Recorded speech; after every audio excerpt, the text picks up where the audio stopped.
Hello दोस्तों, कैसे हो आप लोग। मेरा नाम है दीपक और मैं स्वागत करता हूँ अपने इस YouTube channel civil only prelims में, जिसमें आज हम 24 जुलाई 2023 के हिंदू एनालिसिस की बात करेंगे। देखेंगे कौन कौन से इंपॉर्टेंट न्यूज आर्टिकल है और उसके बारे में डिस्कस करेंगे। तो चलिए स्टार्ट करते हैं। सबसे पहला आर्टिकल अगर बात करें तो CERT-In caution against ransomware Akira attack. देखिए यहाँ पे एक नाम आया है अकीरा। ये अकीरा क्या है? एक रैंसमवेयर है, ठीक है। यानी कि रैंसमवेयर क्या होता है? अगर कोई भी आपके डाटा को इंटरनेट के थ्रू लेके उसका गलत मिसयूज करता है तो वो क्या होता है? आपका रैंसमवेयर होता है। मतलब आपके डिजिटली रूप में उसको अटैक कर रहा है, ठीक है। तो यहाँ पे इंटरनेट के रैंसमवेयर एक वायरस का नाम बताया गया। यहाँ पे एक वायरस जो है उसका नाम बताया गया अकीरा, जो कि क्या करता है, जो पर्सनल डिटेल होता है, पर्सनल इंफॉर्मेशन होता है, उसको क्या करता है, आपका सबसे पहले चोरी करता है और उसमें इंक्रिप्टेड करके इन डाटा को थोड़ा सा चेंज करके वहां पे क्या करता है, लोगों को एक्सटॉर्शन के लिए यानी कि मनी के एक्सटॉर्शन के लिए लोगों को मजबूर करता है। तो इस बात की जो रिपोर्ट है साइबर स्पेस यानी कि सर्ट इन ने कहीं ना कहीं सावधान रहने के लिए कहा है, ठीक है। ये एक जो बात की जाए, यहाँ पे साइबर सिक्योरिटी एजेंसी ने इस एडवाइजरी को क्या किया है, लेटेस्ट एडवाइजरी को जारी किया है।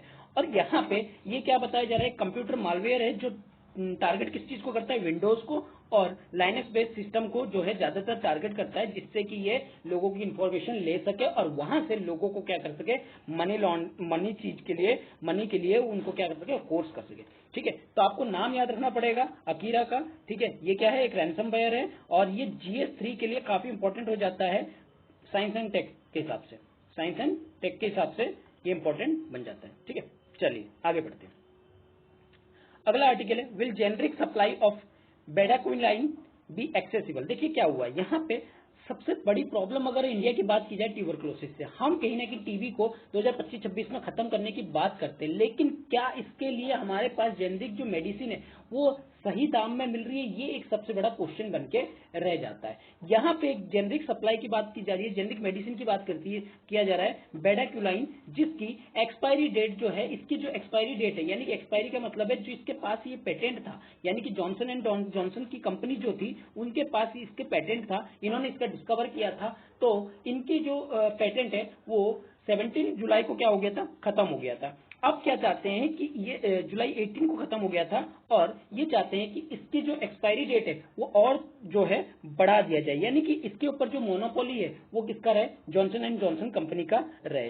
क्योंकि बेडाक्विन मार्केट जो है काफी अच्छा रिस्पांस कर रही है और WHO की तरफ से भी इसको अच्छा रिस्पांस मिला है। WHO ने यहाँ तक कि इसको कह दिया है कि ये कोर ड्रग है जो कि ट्रीटमेंट कर सकती है किससे, ड्रग रेजिस्टेंट ट्यूबरक्लोसिस से, ठीक है। यानी कि एक इंपॉर्टेंट ड्रग्स का काम करती है जो कि बहुत सारे कंट्रीज में जो है ड्रग को टीबी को क्योर करने का काम करती है। अगर हम बात किया जाए तो इसमें बताया गया है जो 66 लो एंड मिडिल इनकम कंट्रीज है वहां पे कहीं ना कहीं ग्रांट दिया गया है कि आप सेकेंडरी पेटेंट जो है बेडाक्विन की टिल 2027 तक ले सकते हो, किसको, जॉनसन एंड जॉनसन कंपनी को। लेकिन 34 कंपनी जो कि हाई बर्डन है उन्होंने कहीं ना कहीं इसकी जो बात की है, इसमें 34 जो कंट्री है वो हाई बर्डन है, जिसमें टीबी की मात्रा जो है, टीबी जो है वो ज्यादा तरीके से प्रोलिफरेट कर रही है, ठीक है। टीबी हो गया, आपके HIV हो गया, ये सब ज्यादा मात्रा में जो है वहां फैल रही है, ठीक है।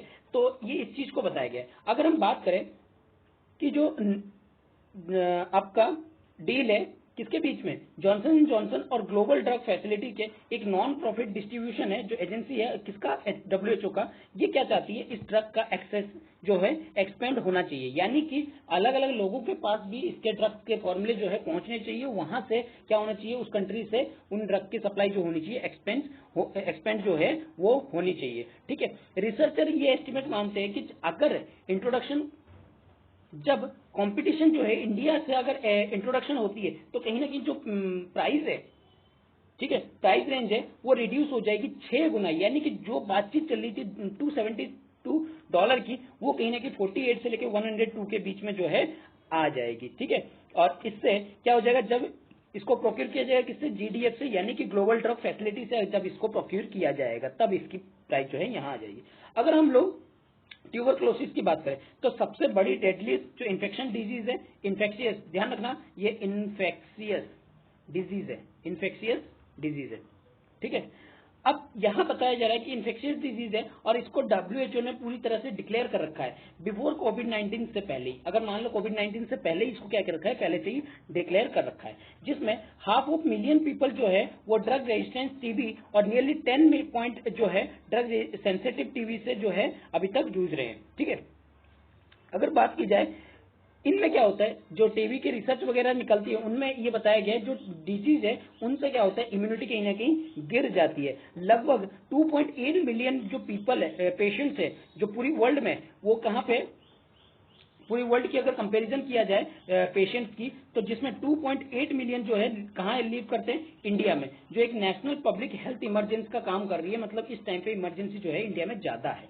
ठीक है, अगर ग्लोबली बात की जाए जो ड्रग रेजिस्टेंस टीबी की एक मेजर कंट्रीब्यूटर है एंटी माइक्रोबियल रेजिस्टेंस, यानी कि आपको पता है AMR, यानी कि आप अगर किसी को रेजिस्टेंस के लिए, उनको माइक्रोबियल रेजिस्टेंस के लिए अगर आप दवाई देती हो तो वो खुद इफेक्ट में आ जाता है, मतलब खुद वो शरीर को नुकसान पहुंचाता है अगर आप ज्यादा उसको मात्रा में उसको देने की कोशिश करते हो। यानी कि ड्रग वगैरह अगर ज्यादा एंटीबायोटिक आप अगर दे रहे हो किसी बंदे को, तो वो 2-3 दिन तो ठीक है, लेकिन अगर ज्यादा टाइम तक दे रहे हो तो वो क्या हो जाता है, वो उस बीमारी पे काम ना करके खुद शरीर को इफेक्ट पहुंचाता है। ठीक है, अब बात की जाए बेडाक्विन को कौन बनाया, जो जेनसिन फार्मास्यूटिकल है, जो कि एक जॉनसन एंड जॉनसन की कंपनी, सब्सिडरी कंपनी है, उन्होंने कहीं ना कहीं इसको 2002 में इसको बेडाक्विन को बनाया था। ठीक है, और इसमें phase 2 and phase 1 phase 2 clinical trial हुए थे, जहां सेफ्टी और इफिशियंसी की बात जो है बताई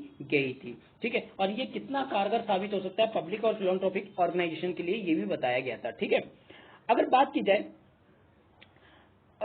यूएस की, जैसे कि फिलॉन्थ्रोपी ऑर्गेनाइजेशन, जैसे कि यूएस की नेशनल इंस्टीट्यूशन ऑफ हेल्थ हो गया, नेशनल इंस्टीट्यूशन ऑफ एलर्जी और infection disease end TB alliance की बात करें तो इन सब में भी ये इसको रिपोर्ट को सामने रखी गई थी। उसके बाद 2012 में इसको अप्रूवल मिला था फेज 2 डाटा के हिसाब से, और बहुत सारे रिसर्च इंस्टीट्यूशन, ट्रीटमेंट प्रोवाइडर और including TB program, medical unitary organisation ने उन्होंने अपनी रिसोर्सेज को एडिशनली ट्रायल और ऑपरेशनल रिसर्च और pharmacovigilance to further document safety, efficiency और ऑप्टिमल भी इसको फिर बाद में इन्होंने बताया था। ठीक है, और जैसे कि मैंने कहा कि WHO ने भी इसको कोर ड्रग कहा है treatment of drug resistance TB के लिए। ठीक है, अगर हम बात करें जॉनसन एंड जॉनसन, वो क्लेम करते हैं कि सोल ऑनरशिप जो है वो उन्हीं के पास ही रहेगी। ये कहीं ना कहीं एग्रेसिव पेटेंटिंग स्ट्रेटेजी है जिससे कि वो प्रोटेक्ट कर सकते हैं।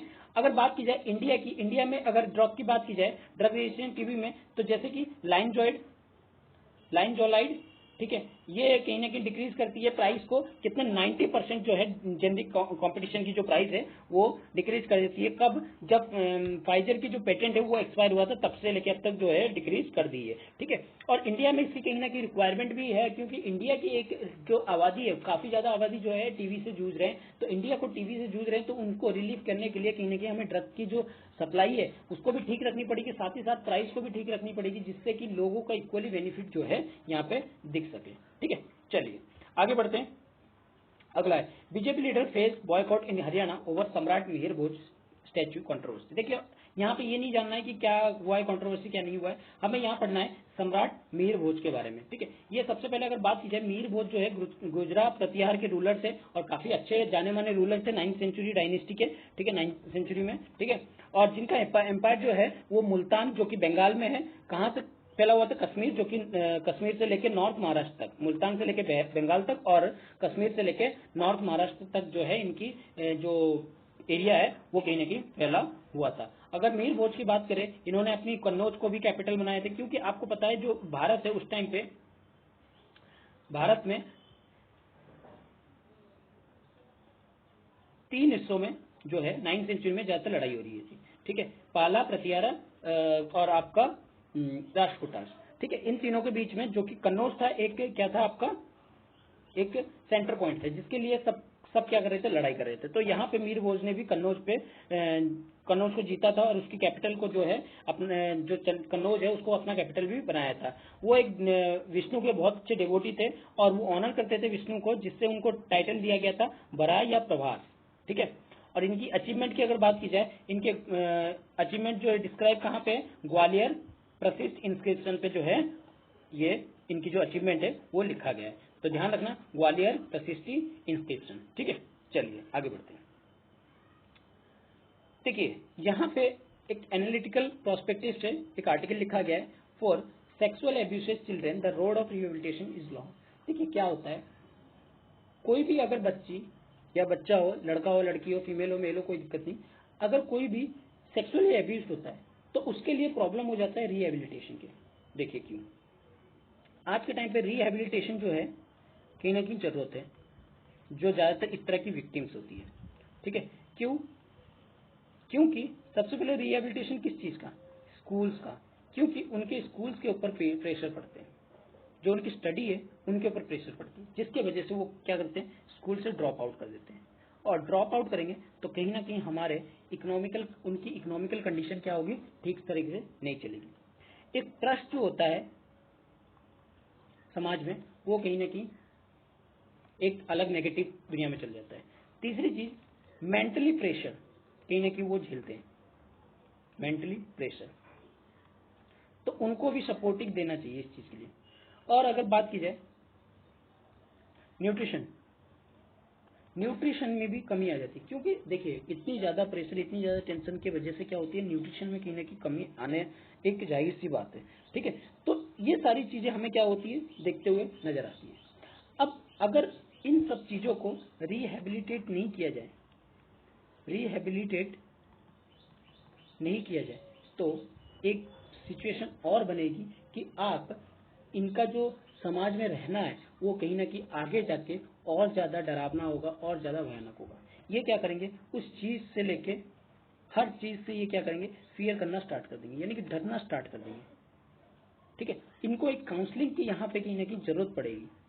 और अगर वो काउंसलिंग टाइम पे मिलते रहे तो ठीक है, अगर काउंसलिंग टाइम टू टाइम नहीं हुए तो क्या होगा, एक फियर जो हो गया उनके मन में बच जाएगा। क्योंकि बचपन में जब बच्चों को नई नई चीजें सिखाते हैं, तो अगर उनको अच्छी चीजें सिखाओगे तो अच्छी चीजें माइंड में रहेगी, अगर गलत चीजें आ जाएगी तो गलत चीजें जो है माइंड में रहेगी। तो ये इनको कहीं ना कहीं रिहेबिलिटेशन करना जरूरी है। लेकिन आज के टाइम पे अगर हम देख रहे हैं तो जो सेक्सुअली अब्यूज्ड के मामले हैं वो तो बढ़ते जा रहे हैं, लेकिन अगर उससे उनको छुटकारा मिलता है तो रिहेबिलिटेशन का प्रोसेस जो हो जाता है कहीं ना कहीं लंबा हो जाता है। उनके पेरेंट्स इस चीज के लिए जूझते हैं, उनके पेरेंट्स तो लॉ एंड ऑर्डर के लिए इधर उधर भटकते रहते हैं, साथ ही साथ उनको अलग तरह की धमकियां वगैरह जो है वो भी मिलते रहते हैं, जिसके वजह से जो प्रेशर होता है सिर्फ बच्चे पे नहीं आता है, विक्टिम पे नहीं आता है, बल्कि उनके पेरेंट्स पे भी आता है, उनके जो परिवार है उनके ऊपर भी आता है। तो कहीं ना कहीं ये एक प्रॉब्लम बना हुआ है आज के टाइम पे। तो इनको बेटर सॉल्यूशन जो है आज हमें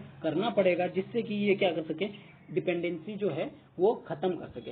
इनको फाइनेंशियली स्टेबिलिटी भी देनी पड़ेगी इनको, साथ ही साथ जो इनके जो फियर है उनको भी क्या करनी पड़ेगी, निकालनी पड़ेगी। क्योंकि देखिए जब इंसान एक प्रेशर में होता है तो वो हर तरह के प्रेशर में आ जाता है, एक तरह के नहीं। उसको फाइनेंशियली प्रॉब्लम होता है, सोशियो इकोनॉमिक प्रॉब्लम होता है, उसको अपने जो ट्रस्ट की प्रॉब्लम होती है, उसको मेंटली प्रेशर जो है ज्यादा बढ़ जाता है। तो ये सारी चीजें क्या होती है, किसी ना किसी कारण से निकलती है, और एक कारण के वजह से बहुत सारे रीजन जो है अपने आप सामने आ जाते हैं। तो कहीं ना कहीं रिहेबिलिटेशन को क्या करना चाहिए, प्रोसेस को लंबा ना करके हमें शॉर्ट पीरियड में इनका रिहेबिलिटेशन जो है करना चाहिए। ठीक है, चलिए आगे बढ़ते हैं। लास्ट आर्टिकल है आज का, Modi likely to inaugurated redevelopment ITPO complex G20 meet venue this week. देखिए क्या हो गया, आईटीपीओ की जो कॉम्प्लेक्स है, जो इंडिया ट्रेड प्रमोशन ऑर्गेनाइजेशन, जो पहले ट्रेड फेयर के नाम से मशहूर है, ठीक है, उसको क्या किया गया, रिनोवेशन किया गया, और जहां पे अब क्या होने वाली है, 26 जो जुलाई है उसमें कहीं ना कहीं इसको इनोग्रेट किया जाएगा। और साथ ही साथ G20 की मीटिंग की भी बात की जा रही है। यहाँ पे माइस की बात की जा रही है। माइस का मतलब है मीटिंग, इंसेंटिव्स, कॉन्फ्रेंस और री एग्जीबिशन जो है यहाँ प्रोसेस जो है कराया जाएगा। ठीक है, ये जो है 123 एकड़ में फैला हुआ है कॉम्प्लेक्स है। ठीक है, जहाँ पे G20 की मीटिंग जो है बनाई जाएगी। और यहाँ इस चीज को बनाने के लिए क्या किया गया है, यहाँ जो तरीका है, कॉन्फ्रेंसिंग किया जाएगा या इंसेंटिवाइज जो है वो किया जाएगा, या कॉन्फ्रेंस या एग्जीबिशन जो वगैरह है वो सब लगाए जाएंगे, जिससे कि जो हमारी G20 में जो इंडिया की पहचान है वो एक अच्छी तरह से दिख जाए। तो आपको बस यह याद रखना है कि आईटीओपी कॉम्प्लेक्स जो है वो कहाँ पे, दिल्ली में है, और उसको कहीं ना कहीं अभी ओपन इनोग्रेशन करने वाले हैं। ठीक है, चलिए आई होप कि आपको आज का लेक्चर अच्छा लगा होगा। अगर अच्छा लगा है तो इसको लाइक कीजिए, अपने दोस्तों के साथ शेयर कीजिए और सब्सक्राइब करना ना भूलिए। आज का आर्टिकल जो है थोड़ा छोटा था, ठीक है, न्यूजेस वगैरह जो है कम थी, ठीक है। चलिए।